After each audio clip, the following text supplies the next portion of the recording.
ওই লোক রোজ রোজ বাঁচাতে আসবে না।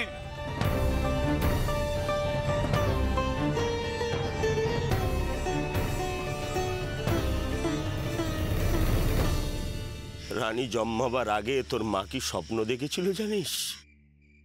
দেখেছিল বৃন্দাবনে রাধাকৃষ্ণ লীলা করছেন, তাদের ঘিরে আছেন শতেক গোপিনী, তেনাদের ঠিক একেবারে পাশে আছেন শ্রীকৃষ্ণের অষ্ট সখী।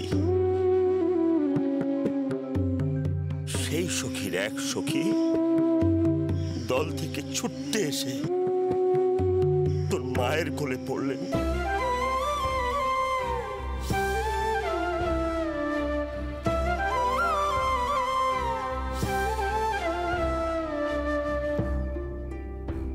আমার রানী মায়ের এমন কপাল নয় যে ওইরকম একটা খারাপ লোকের সঙ্গে তার বিয়ে হবে। মাথার উপরে রঘুবীর আছেন, তিনি যেমন করে আজ আমাদের বাঁচিয়েছেন ঠিক সেইভাবে তিনি বাঁচাবেন, আমাদের রক্ষা করবেন তিনি।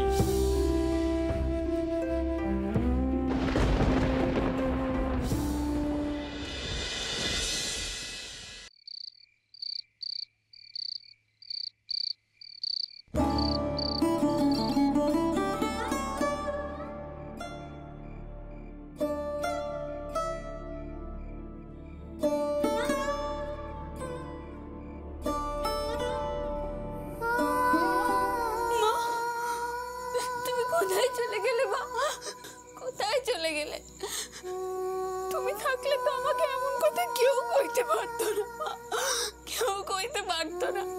এই অশান্তি যে আমি আর সইতে পারছি না মা। অশান্তির আর কি দেখেছো দাদা? অশান্তি তো সবে শুরু হলো। একদিন ওই ভিনদেশি বাঁচিয়েছে বলে রোজ রোজ বাঁচাবে নাকি? বাবাকে তাকে বোঝাবে? রঘুবীর নাকি বাঁচাবে, ওই ভিনদেশি আজ আর বাঁচবে না। তবে দাদা বলছি, দেখে তো মনে হয় বেশ বড় লোক গো।